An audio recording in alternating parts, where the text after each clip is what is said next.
कि जहाँ पे अन्याय हो रहा हो और वहाँ तुम बैठे हो तो तुम्हारे पास दो ऑप्शन हैं, क्या तो उसका विरोध करो और नहीं तो चुपचाप वहाँ से उठ के चले जाओ। कमज़ोर हो तो उठ के चले जाओ, मजबूत हो तो विरोध करो। विरोध किया 3 साल, सफल नहीं हो पाया। उस जगह पे बैठ के मैं उन भ्रष्टाचारियों का साथी बनूं, मैं भी सहभागी बनूं एक वार्ड पार्षद पद पे बने रहने के लिए? ऐसा पद मुझे नहीं चाहिए। मुझे जब से पहले तो उनको ये ज्ञान नहीं है कि 22 महीने का कार्यकाल बचा है। 13 जनवरी 2023 को मुजफ्फरपुर नगर निगम की बोर्ड ने शपथ लिया था और जिस दिन शपथ ग्रहण होता है उस दिन से 5 साल काउंट होता है।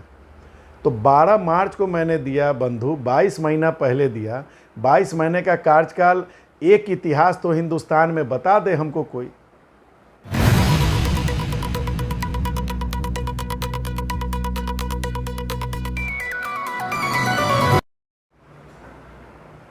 जी, इस्तीफा देने का क्या कारण रहा, इतना बड़ा कदम उठाने का? देखिए, नियमतः जैसे ज़िंदगी में हर इंसान के एक उसूल होते हैं कि आपको जनता ने जिस सदन के लिए चुना है, जहां आप जनता के वास्तविक हित का कोई काम करवा सकें, और अगर वहां पे आप नाकारे हैं तो स्वाभाविक तौर पे अगर आप काम नहीं करवा पा रहे हैं तो उस सदन का सदस्य बने रहने का कोई हक नहीं बनता है।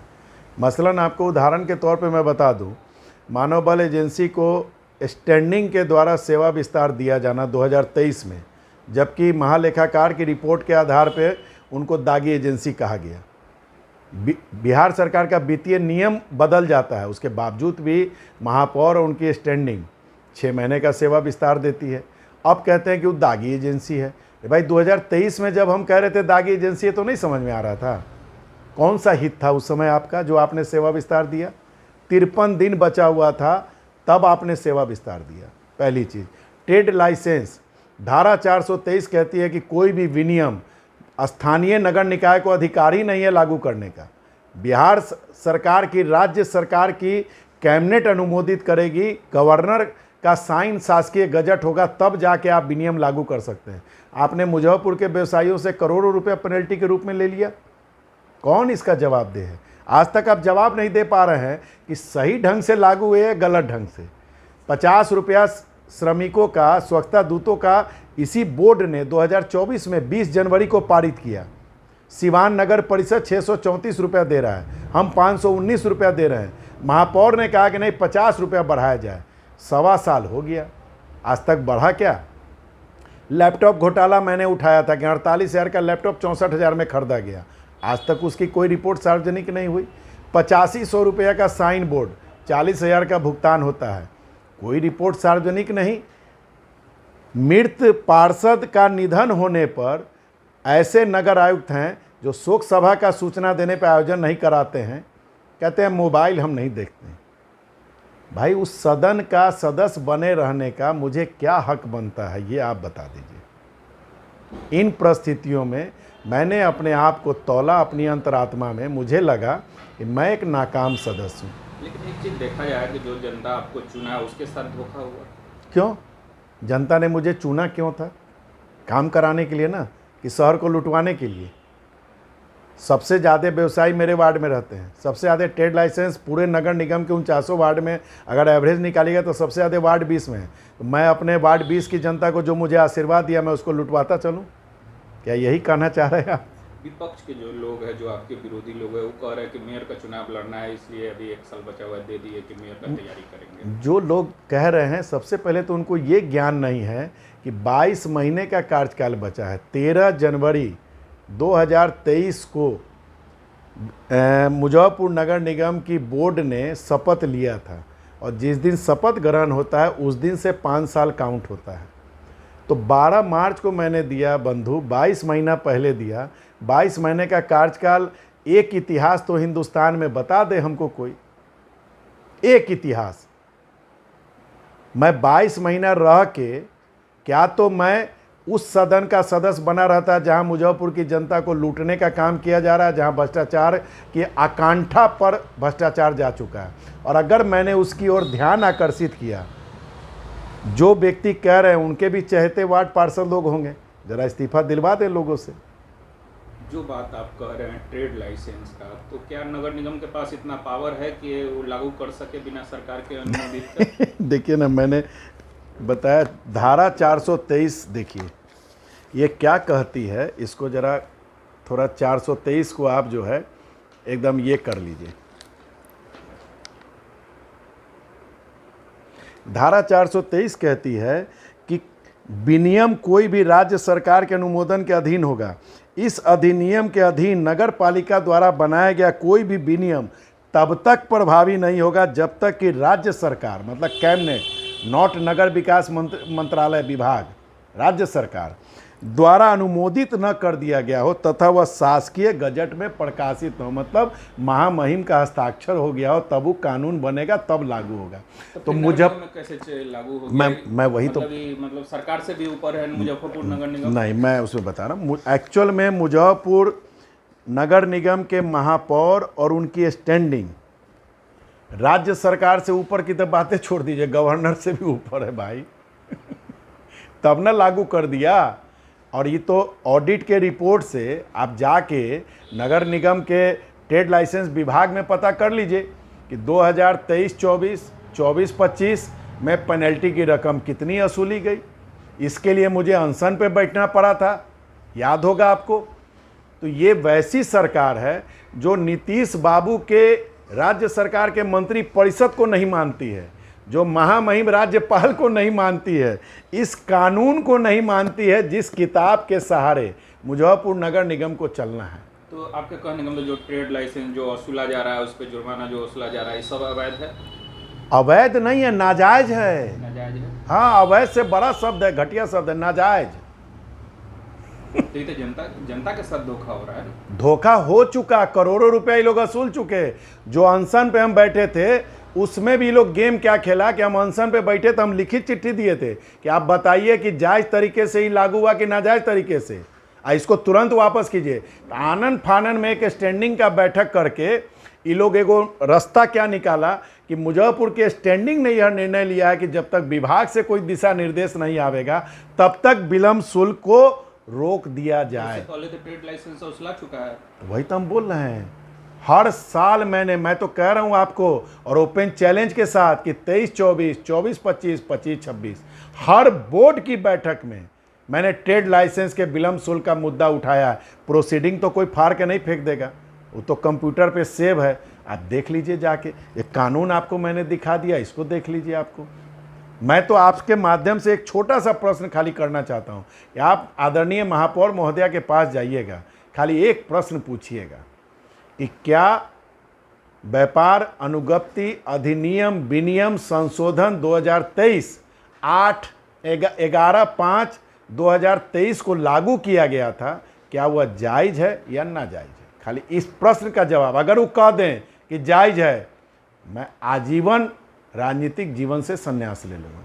अगर वो कह दें नाजायज़ है तो फिर सज़ा भुगतें, क्यों गलती की। एक मानव बल की अभी हाल ही में चर्चा हो रहा है, विधायक जी भी ने उठाया, एमएलसी भी उठाए, विधानसभा में उठाए, बैठक में भी उठा, लेकिन उस मानव बल पे कार्रवाई होते नजर नहीं आ रहा है। क्या कारण लग रहा है? ये बड़ी गंभीर प्रश्न है आपका, और मैं आदरणीय नगर विधायक जी को, आदरणीय सदस्य विधान परिषद ब्रिजवासी जी को, अजीत जी को, मैं सबको धन्यवाद देना चाहूँगा इस मुद्दे पर कि जो मुद्दा मैं 2023 से उठा रहा हूँ उस मुद्दे पर अब शहर के बड़े माननीयों का भी नज़र गया है। यही तो मैं कह रहा हूँ कि जिस एजेंसी पे 10,46,000 का एक महीने का हाजिरी घोटाला हो, जो अनुबंध के शर्तों के अनुरूप काम नहीं कर रहा हो। हाजिरी घोटाला तो नगर आयुक्त पकड़े थे। हाँ, नहीं, महालेखाकार जी, और उस पर 7 सो कॉज उन एजेंसियों को दिया गया।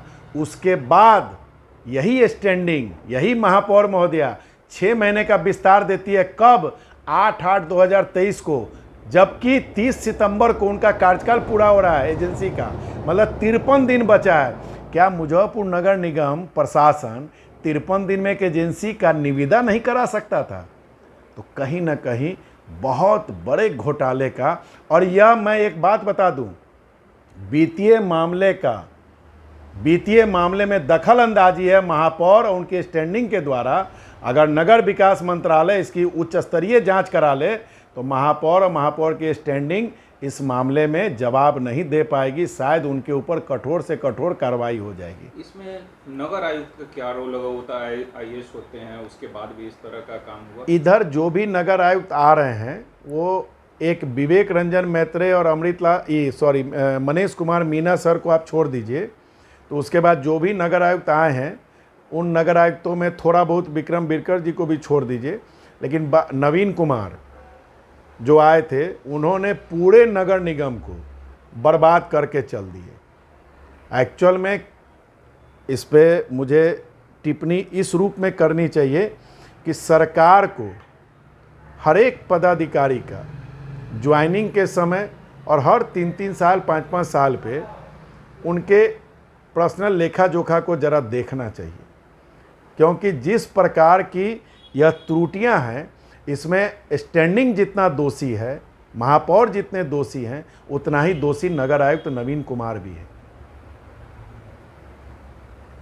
क्या लग रहा है जैसे अभी आपको समय है कि वापस भी ले सकते हैं? ना ना ना ना ना 22 महीने के कार्यकाल बचे हुए में विक्रम जी आपने भी कई नेताओं को देखा है, एक उदाहरण तो बता दीजिए कि कोई गांव क्षेत्र में वार्ड सदस्य भी कोई इस्तीफा देता है क्या?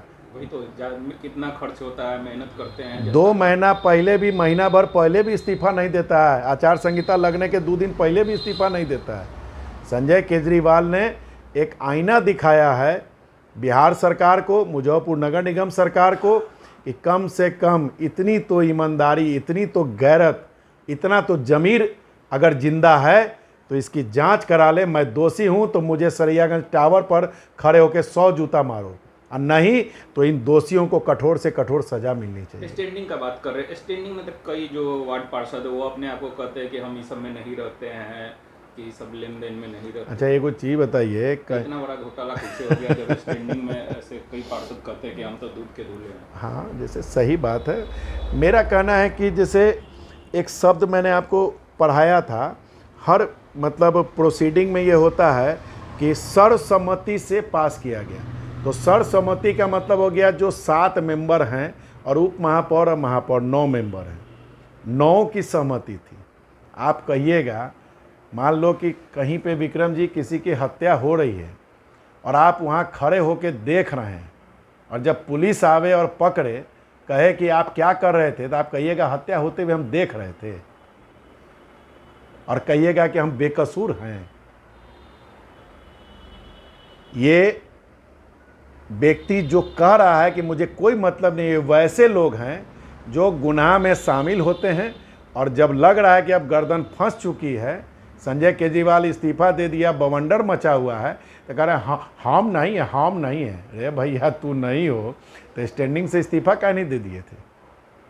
मुद्दा तो हम 3 साल से न उठा रहे हैं, 23 से लेकर 26 आ गया, क्या नहीं इस्तीफा दे दिए? क्यों मंत्री पद पे बने हुए हो? ये तो वो बिहार है जहाँ नीतीश बाबू और जॉर्ज फर्नांडिस जैसे नेता हुए जिन्होंने रेल दुर्घटना, कोई रेल मंत्री चलाता है, लेकिन हमारे माननीय मुख्यमंत्री जो उस समय तत्कालीन रेल मंत्री थे, उन्होंने इस्तीफा दिया था नैतिकता के आधार पे कि मैं सर्वोच्च पद पे बैठा हूँ इस विभाग के, इसलिए मेरी जवाबदेही बनती है। ताबूत घोटाला हुआ था, जॉर्ज साहब ने इस्तीफा दिया था, याद है ना सर?